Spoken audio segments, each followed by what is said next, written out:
Hey, it's This Virgo. This video is another retrograde video. So if you have been a subscriber for a while, I already have that video where I talk about what does it mean? What does a retrograde mean in the chart? Is it something to worry about? I talk about the retrogrades in terms of the planets and what that could indicate. I didn't really dive as much in that video about retrogrades and the actual houses. So this video is about if you have a retrograde in any of the houses, what themes may come up for you. As we know with retrogrades, these are a chance to redo something. This energy has a lot to do with something not being direct. Retrogrades don't always have to mean something bad. A lot of times, most astrologers would look at retrogrades as symbols, right? Symbols of something that the person has to navigate, something that may be an extra challenge. Also, those of us who choose to look at retrogrades through the lens of the past life. So your retrograde planet has a meaning, right? Whatever your retrograde energy is a meaning for what you're dealing with right now. But the south node is the retrograde, right? A south node is your past life, right? That theory. Retrogrades, in the way that I interpret, also give me a peek into your south node. So when I'm interpreting your south node, I'm also looking at those retrograde planets and putting together and combining what that theme means for you. Okay, that's the thing with astrology, is like making everything fit together to help you understand yourself. This is more so if you have a retrograde in a house. Maybe you have a transit right now in retrograde through a house. So this is really to help you understand the themes that could be lifted up if you have a planet, any planet in a retrograde. So that other video that I will link below, I talked about the basics. What does it mean? I talked about people who have a lot of retrograde placements in their chart. What does that indicate? I talked about people who don't resonate with the planet because it may be in retrograde. I talked about how long planets stay in retrograde. I talked about the general traits of the retrograde planets, and I gave some other information. So that was more like just a mix of things for people who have questions about retrogrades. Right now, I'm going to break down each house. Now, I took some notes. I scribbled a lot on my notes. They don't even, so I'm trying not to be all over the place. So I just wanted to really bring some ideas that I had in my mind to you, if you're interested in this topic. So first house, if you have a retrograde planet in your first house, this is going to bring about themes of rediscovering who you are. You may go through different phases in your life where you are trying to figure out your identity. You're trying to figure out who you best, want to showcase to the world. For some people, this can be painful because many people with first house placements have this kind of saga of identity and who they are and really learning to embrace that, right? But when it's in retrograde, it can mean you keep having experiences where you have to find out new things about yourself. Not in a way in which it's seeking things, right? It's more so you keep finding different things that you feel you have to work on. You may feel a lot of times that you are constantly tested. You might feel a lot that you are always trying to figure out who you are.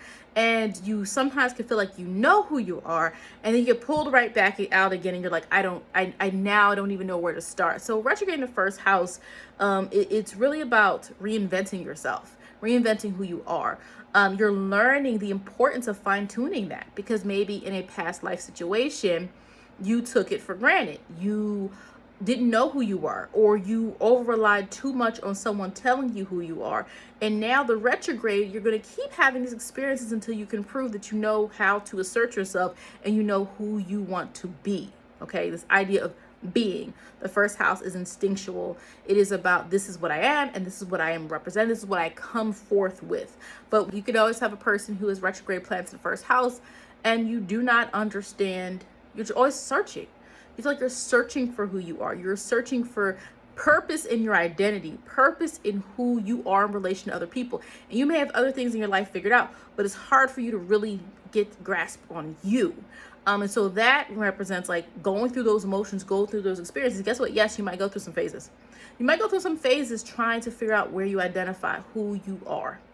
If you have second house, so I do have a little bit of examples for some of these. So in my software, I looked up a few retrograde placements. Some of these people are, some of these people you may know, some of these people you may not know, depending on how old you are or what you've heard. So I looked it up and randomly. So second house is going to be money. You're learning the value of money. You're learning what it really means in some way, shape, or form. You're learning what actually matters, and you have to kind of sometimes learn a very valuable lesson in that. So an example, Evel Knievel, if you grew up hearing about him, he was a very, very famous stunt double, okay? And he has a very interesting life if you look up anything about him. But one thing that stood out to me was he had Saturn in Aries in retrograde in his second house. And then I saw that he had filed for bankruptcy before. And then I saw he filed for bankruptcy, I believe, shortly after he got in trouble for assault. So think about that. Thematically, Saturn is in fall when it is in Aries, because Saturn is in exaltation in the sign of Libra. So in Aries, a very disciplined planet has to learn how to, right? Like how to have all this Aries energy, which is restless and it's just independent, and it's about getting something moving. But Saturn is about slow down, follow the process. So people with Saturn in Aries sometimes can struggle, and then it was in retrograde. Okay, it's in retro. It wasn't retrograde in his chart. So obviously, there's more to his life than that assault and the bankruptcy, because he has like a lot of other accomplishments, obviously. But it was interesting to see, like, when you have a retrograde planet in your second house, you do have to watch out for money, the value of money, knowing what you are contributing to, knowing what you are building up to, also understanding fully how you can, you might make money and then realize and then lose it, right? To learn the true value, or you might have some fluctuation. Again, it will depend on the planet that is there. A person with Jupiter in retrograde, or a person, with a Mars squaring Jupiter in the chart, Mars in the second house, right? Like there could be some differences there in terms of like difficulties in terms of keeping it, right? Sometimes second house, like, ooh, this person knows how to make money, but do you keep it? If you have a third house retrograde, it can mean that you have a lot to relearn. You can struggle sometimes with retaining information, or maybe you struggled when you were a child in school. Maybe you were really smart, but you sometimes didn't do things the way people wanted you to do. You didn't think the way they wanted you to think. You don't think in a linear process. And so for you, it could have been difficult growing up in terms of trying to meet those expectations. Sometimes with retrograde energy could also mean third house is like you have a lesson around what you need to relearn. Always go back and double check. Always go back and look at the information, because sometimes it could be things that you're missing. So it doesn't have anything to do with a lack of intelligence or a lack of, intellect, right? I know someone who's very intelligent that has retrograde energy in their third house. But what they sometimes struggle with is doing things the way that it is communicated to them. Sometimes they can get jumbled up with the information, with the ideas of it, right? Now, if you look bigger picture, maybe that's not you. If you have a retrograde planet in the third house, it does mean you have to really be cautious and careful of your communication. You may not be as clear as you think you are. People may not really always hear your message in the way that you intend. You can struggle even, let's say there's something with Saturn in retrograde there. Let's say there's something with Mercury in retrograde there. Mercury works really well, obviously, in the third house, but it can sometimes mean you feel stifled in the ability to express. You feel stifled in your ability to fully utilize that third house to really help you navigate positive communicative experiences. So that is something just to keep in mind about what that third house retrograde can mean. It does have to do with something like relearning, going back to the drawing board. Stop giving up. Retrograde third house, seen it, likes to give up. Can be smart, but likes to give up. Like, I don't get it. I don't understand it. They're confusing me. Really process that, right? And allow yourself, because the second or third time is when you actually may get it. If you have a fourth house retrograde energy, this can be, this house in particular is a house that deals with your family. And because it deals with your family, there can be something to generational trauma, right? With retrograde, if we look at retrogrades as, and I look at them as indicators of past life energy as well, energy of things that are like redo-overs, like do it over. But it can be people that have to break generational curses. You have to address anything from your family that could travel into your own family if you make your own family one day. You have a retrograde in the fourth house, it means that you kind of always keep coming back to a certain feeling and emotion. And we have to be very careful about what we are exposed to when we're younger. We can't control how we're raised, but what happens is we process whatever we see, and it becomes our reality, right? So you see oh, maybe someone's like, oh, my parents argued all the time. So when I get into a relationship and I have my own family, it's okay that I argue with my kids, or I argue with my partner, or whoever, right? I argue with my husband, my wife, right? A person who has dealt with abuse in a relationship, and then the fourth house, it's like people, you ever meet people that have like stories about like abuse, and sometimes it's more eighth house is more abuse, but the fourth house is going to be people like your family keeps having similar experiences. It's like, oh yeah, we come from a line of people that have been in abusive relationships, or we come, a person is like, yeah, my whole side of my father's family was in, a lot of them went to jail, right? Retrograde energy, you have to be very careful because you don't want to take that in, and you don't also, sometimes we take whatever our family is and we believe like, well, my family is that, so that's okay. And again, I'm not trying to judge in this particular situation, but I do want people with retrogrades in the fourth house, especially a natal chart, to be careful of that, because fourth house people in general can take on their family. They're going to take on whatever their family. And sometimes it could be positive for some people if it is you come from a long generation of people who are psychic, maybe that shows up Neptune retrograde in your fourth house or something like that. Like, so, it's different levels to what it looks like. You would have to look at each person's chart, but you have to understand the fourth house retrograde, you are taking something in that is familial. You're going to be really receptive and absorb all of that. So it is very important that you you adjust and analyze and kind of really take stock, because you're going to be biased emotionally to whatever you were exposed to. And you have to really look at, is that something that I want to take on, that I want to be me, or is this something that is in my past? Fourth house. Fifth house. If you have retrograde planets in your fifth house, typically you have people that have experiences of forgetting things that they're good at, people who neglect things they're good at, people who struggle with confidence, people who struggle with direction about what they're actually good at in life. Remember, the fifth house is of talents and hobbies, many other things as well. Children there. If you see someone like Saturn and Taurus, maybe Taurus, like Saturn, Taurus, retrograde, someone has said that, Uranus retrograde, fifth house, people who've been struggling, maybe if they want to have children. And again, I'm not going to talk about, that's a whole nother video about conception and fertility and astrology, because there are some ways, but again, everyone's situation is different, and there's a medical, component to that. But you can sometimes see this through the fifth house. It is going to be sometimes struggle with something that you enjoy or something that's supposed to be joyful. You can struggle immensely. Some people can struggle immensely in terms of finding what they're good at, accepting what they're good at, knowing what they're good at. You can, especially if a person has a bunch of 11th house energy and they have a retrograde planet, let's say it's a singleton in the fifth house. Well, now what happens is what? The person relies on others, their groups, their friendships, 11th house, organization. They rely only on that. Nothing wrong with the 11th house. But the fifth house is where we come to, like, I like this. I enjoy this. I'm good at this, right? They rediscovering that joy. And when people tap into that fifth house, you can then rediscover something. Maybe you lost touch with something you're good at, and now you have an experience that can help you be more aligned with what you are really supposed to be doing. What is actually something that you are positively channeling, something that you are born to do, right? How do you allow yourself to analyze what that can look like? And again, the other video talks more about planets in retrograde, and you can look at that and combine it with this. And a fifth house retrograde is really interesting to me, because if we think fifth house is childhood, like childhood joy, right? Third house is our early childhood. So third house really can talk more about the conditions, our siblings, things like that. Fifth house is our child, right? Like our childlike wonder, right? That's why it's associated also with this joy aspect.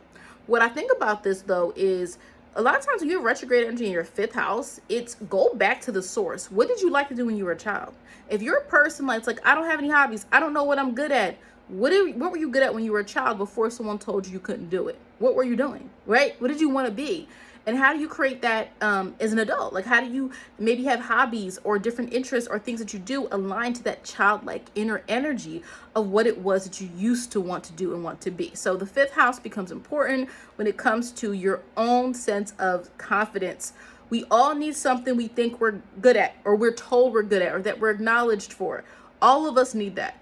And maybe it's not work for everybody. Maybe it's not, everybody's not going to have a hobby that they can get, known for. Maybe some people, it's literally you like to cook and your family thinks you're the best cook in the world. And nobody else knows you can cook but your family. But you feel good about that. So what do you feel good about? What are you allowing yourself to feel good about? And it's like, travel back. Go back to the source of what you have always felt a joy in doing if you are someone struggling to find what you're good at and find that confidence. Because I find people want to be good at something. People want to feel like there is something that they have great confidence in and they have great abilities in. So that could be something that's important. Again, for some people, it also could be, like I said, I don't know if I said this earlier, children. People who want children, people could sometimes struggle the retrograde there in terms of if they want children, struggle, with having children. Of course, it depends on the rest of the chart. It depends on the other person. And also, like, that's a more of a, medical type of circumstance where people can find, that's sixth house. If you have retrograde energy in your sixth house, you are supposed to reinvent the wheel. You are. You need to figure out what your daily life looks like, and it's going to be different. When you have a sixth house retrograde, you have to try things out before you know whether you like it or not. You have to try new things. Yes, it might be okay to have routines, but you're here to revamp the routines. You're here to make it better, even if it's in your daily work with other people. Sixth house, work, service, health. You are here to take something and redo it, to fix it, to even make it better. And also when we look at the sixth house, you have to understand, like, it's okay. We are creatures of habit. Creatures of habit. We like doing things a certain way because it's comfortable. But is it the best way? A lot of people retrograde sixth house. You can get caught up, if you're not careful, being concerned with, oh no, I have to do it this way. I'm doing it this way because I'm comfortable with it. Or not letting go, but is it working? No, you're doing it because you're used to doing it. You're doing it because your family member does it that way. You're doing that way because your grandmother did it that way. You're doing all these things this way, but is it really working? And so you have to get comfortable, even if it's like Mars in retrograde. Move up, move back, move up, move back, move up, move back, until you get things exactly where you want them to be. It's not unsteady energy. You're learning the importance. Maybe in a past life, you didn't work on improvement. You didn't see problems and fix them. And now you're here, and that retrograde wants you to redo that lesson. Seventh house. If you have seventh house in retrograde, it doesn't mean you're not going to have a relationship or a marriage. It means that you are here in a way to redefine what that looks like for you. And you're likely not going to have the same exact experience as other people. Okay? You might have more than one marriage. You might end up in situations where it is, you feel like you go back to a relationship. You might have a situation where you remarry the same person. You may feel like you're always trying to figure out, like, you might get in a relationship and say, yeah, but that didn't work because of this. And then you get another relationship and you're like, that didn't work because of this. And then you're like, that didn't work because of this. Like, great. It's always this kind of quest to figure out what type of partnership do you need. Now, of course, you could look at Juno for that. You could look at other aspects in the chart to see, like, what fully would you need to do. Something I found interesting doing some research is Barbara Walters, who passed away a couple years ago. She, if you don't know who she was, most of us do, but she was a famous news reporter. And 60 Minutes, So she, when I looked it up, like, she had Uranus in Aries, I believe, Aries in the seventh house. I'm like, okay, she's married 4 times. Because when I saw that, so what I did was I looked up some people that had retrogrades. I saw her chart. I said, Uranus, 7th house, retrograde. How many times was she married? And then I look up her information, and she was married 4 times. And what also I found interesting there is it came out, I guess a few years before she died, or something like that, where she shared that she had an affair in the 1970s with a black man. Now, that's not shocking, right? I mean, affairs are not, okay, but there's plenty of interracial relationships and, people who date, who are in interracial relationships. That's not uncommon in 2023. It's not really a big deal for some people, but it's not really a big deal. But back then in the 70s, it wasn't a common thing. You know, it wasn't something that someone of her, you know, she's in the spotlight, you know, if that had came out, it almost did end both of their careers. Uranus, spontaneous, got to go for what you want. Aries, there's that kind of lust energy with Aries, right? So that Uranus and Aries and retrograde energy in that situation was not really a good one, obviously. I also found Oprah has Uranus in the 7th house. I believe, I have to look at what hers is in, but I found that interesting because Oprah and Stedman have been partners for what, 30 years, something like that. And what's interesting about it is like they live in on the same property. I believe he has his own estate on her property. Stedman has his own money, but they never got married. And Oprah and Stedman are fine with that. Like, that's that retrograde. Like, in Oprah's chart, there's likely some level of independence that she had to learn. She had to learn independence. And that's probably why she has Uranus in retrograde. She also is a Sagittarius moon. Yeah, Aquarius. She's an Aquarius, I believe. An Aquarius with a Sag moon. So, right? Like, what is that going to... That's going to be a person who is here to learn how to do things on their own accord. Be inspired, not be stifled or held down by anyone else. And I'm not saying marriage does that to everybody. I'm not saying marriage does it to everybody, but some people are really just here to define for themselves, and a relationship is a bonus. It's not the main thing. 8th house. So if it's the 8th house, your retrogrades have something to do with really understanding and rediscovering what it is that's meaningful to you. You may sometimes feel like you fall and you have to get back up. You fall, you have to get back up. There's that song, that little gospel song, right? I'm not going to sing it right now, but some of y'all know what song I'm talking about. But anyway, the 8th house is important in terms of when you have retrograde energy here, you really have, there's even like some soul level, probably karmic reasons for transforming and changing. Maybe in a past life situation, you didn't change. You didn't do the necessary work to evolve and you just stayed the same. And now you have experiences that are going to kind of force you. Wait, I just went through that. Why am I going through this again? There's a lesson there. It's trying to make you stronger. It's trying to make you understand the importance of change, transformation. Let me give an example. The example is, so Bobby Brown, all right?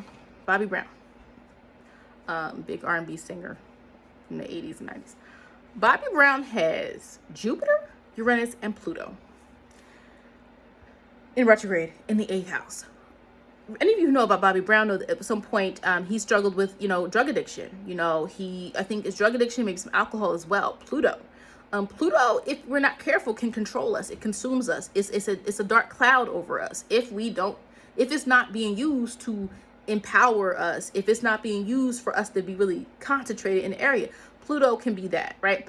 We also know Jupiter, likely he's rediscovered, right? Like right now he's clean. For past several years, it seems like he's been clean, and so what does that mean? Like, right? Like it's the Jupiter, it's the light, it's the faith, it's the driven approach, the optimism, like I'm not going to give up. But Pluto, at some point, there's a fixation there, right?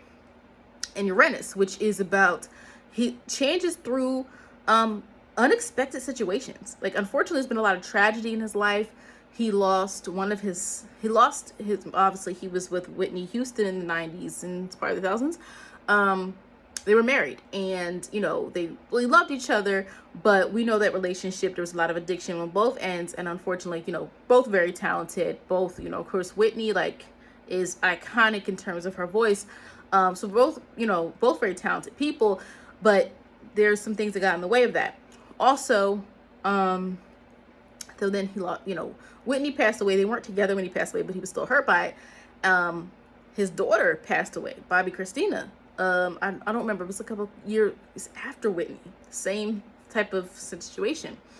And he lost his son. One of his sons passed away as well. And so for Bobby, the 8th house we know can represent death. It can represent traumatizing, tragic situations. That does not mean if you have 8th house energy, it means the same thing for you. I say houses have, like, we could list 100 things in a house, and we could say different things for different people, but the eighth house is going to force you to change, force you to transform your ways. So for him, and I'm not saying that people's death is like, hit on him, or like that's the only way he can learn this lesson, but those are the experiences that he's had. So he's an example of, when you have retrograde energy, you got to go through that difficult time. You got to go through that motion. Something difficult happened, you got to heal from it. You got to work on it, because it's going to come back up and it's going to force you to work through it. Ninth house, if you have retrograde energy here, you might just feel like you're always trying to reestablish your belief systems, and it can be frustrating.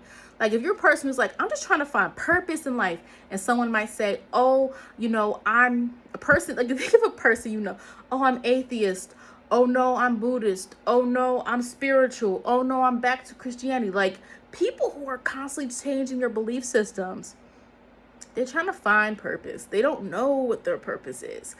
And the problem is, when you don't know your purpose, is you could be led anywhere, right? Because you don't know at the root what it is you want. If you have retrograde energy in the ninth house, this is about journeys, going on journeys, but you're not going to get the easy answer. So some people, go somewhere. They did a semester abroad and they're like, I love this country. I'm living there forever. A person might say, I was raised in this faith and this is what I believe. And I believe in the same thing my family did. And I'm the messenger of this, right? Some people take one course and say, oh, I love this. I'm not going to learn more about this. And then it becomes their career. When you have a retrograde ninth house energy, sometimes it feels like you're on this quest. It's not going to be easy. You can definitely find your purpose, find where you're supposed to be. Even finding a lot of people who travel or move around a lot with that retrograde energy. Just understand it can get better. It's just not going to be as easy as some other people. Like finding your purpose, finding where you're supposed to be. Like you might have to move around a lot until you get that, find what you really want. But that's to make sure you're not just settling. If you have retrograde energy in your 10th house, this is about your goals are going to shift throughout the course of your life. What you find is successful at 23 is not going to be what is successful to you at 42. And it really shouldn't be for anybody, right? Like we should always be changing and adjusting our goals. But with the 10th house, what becomes important is you have to be comfortable with that. Because what sometimes happens is you don't want to compare yourself too much to other people's success. And that's what sometimes can happen, is when you see other people succeeding, you see other people moving forward in their lives or getting certain praise, and you're just like, I'm not there yet. It can be an issue where you feel very down, you feel very, you feel like unsuccessful. And sometimes that can lead to you not even focusing on your 10th house. There's a lot of people with 10th house energy that don't use it or don't know how to. Right? It's surprising because people are like, oh, 10th house, success. They have to use it. They have to be seeking goals, because remember, that 10th house is the world. We're trying to get the world to see what we have done. Public recognition, public places, things that are public are 10th house. And so with the 10th house retrograde, also some people can be a fall from grace. Be careful if you're in the spotlight, right? It could be a fall from grace. You could have a scandal if you become too power hungry. So the 10th house retrograde wants us to understand what our goals actually are, and throughout time they'll change. And experiences may happen to force you, like, you know what? Yeah, a person might say they got laid off. You know what? But I understand why, because now I'm here, I'm working for myself and I'm happier. Or now I move to this company and actually this job is way better for me, and it's, I get more of the acknowledgement that I want, right? So retrograde energy wants you to find the lesson within those experiences. If you have 11th house energy, okay, if you have a retrograde planet in the 11th house, well, you're likely going to experience upheavals and change in terms of your associations, the groups. Your ideals will be very different. This is the person that goes from singing in a church choir to then being a part of a motorcycle group, or then being part of a bowling league, and then being part of, some online community. Like, and I'm giving these really, drastic examples that contrast, but that's what you're doing. Like, you're changing, you're trying to find out where you belong. And for some people, you just don't find you belong. You're like, I don't know what I'm doing here. I'm trying to belong. And you can sometimes, especially younger age, hopping around, trying to find where you belong, trying to find a group, trying to find people that share your ideals. Online, people can build online communities now. But you have to be careful, because if you are trying to belong to a group and be accepted, Are you really expressing your true ideals? Because a lot of times if people don't know who they are, they're going to follow. And you're going to know they follow because they're not capable of an original thought. They're not capable of thinking of something in a way that shows that they have an original mindset. So you want to be careful not to over-identify with the 11th house if you have a retrograde there. And when you do get into certain groups or friendships, and is it really for me? Because if you're always trying to find something, it means that there's something you might need to find within yourself first before you go out and seek it. Now, if someone has a retrograde energy in the 12th house, this can be a very spiritual component to this. Of course, if we choose to believe, and it's up to you what you believe, if we believe in reincarnation, and some of us are reincarnated in this lifetime, and we have certain things we're trying to accomplish, whatever the situation is, if we have a 12th house retrograde, not only is that a theme for your chart, it also means that you are here to rediscover what is meaningful. And it means sometimes you might have to go through loss. You might go through experiences of disconnect. You might go through experiences of having to revisit your own sense of faith. You could sometimes lose faith. You could sometimes lose inspiration, right? At its best, we can find some inspiration in the 12th house. I know it could be a house that's very difficult, very confusing.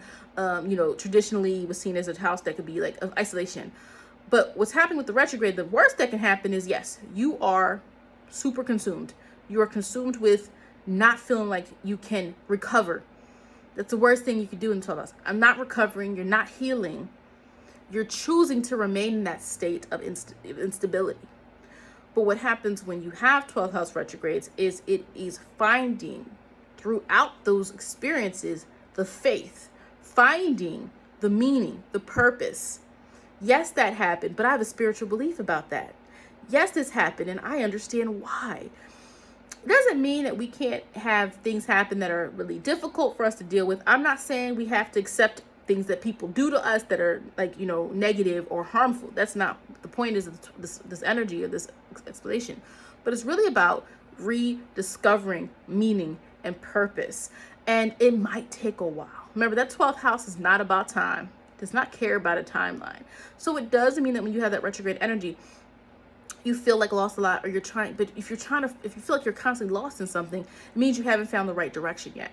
And as you get lost in 12th house, right? There's ways to look at other planets. There's ways to look at what else is in your chart for you to find direction. But if it's the 12th house, those are the ways you can kind of view that and look at that. So that way you can prepare your mindset, right? It's about, I need to find a meaning in this. If I keep having experiences that are painful, that are, that I'm sensitive about,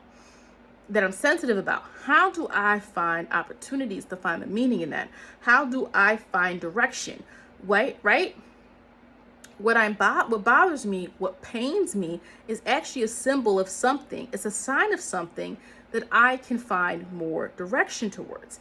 If I know what the thing is that is causing me discomfort and pain and sadness, then I know what I need to do in order to work through healing that. And instead of feeling lost in that and getting hurt over and over and over again, I understand that when I find meaning in my life, I'm then deciding how I'm going to apply that meaning, so that way I'm not focusing so much on the hurt, but I'm focusing on the inspirational things and the lessons that I'm learning to make me more spiritually aligned with my higher self. 12th house, it's deep. It gets really deep with the 12th house. That's why I said, you gotta discover the 12th house. You gotta understand it. You gotta be in it, right? You gotta be a 12th house person. You don't have to be a 12th house person, but I'm saying to understand that it's not as bad as people say, and you have to live it, from being a 12th house person. I'm yeah, there's some problems with it, but there's also ways in which you can gain from it. So that is it for this video.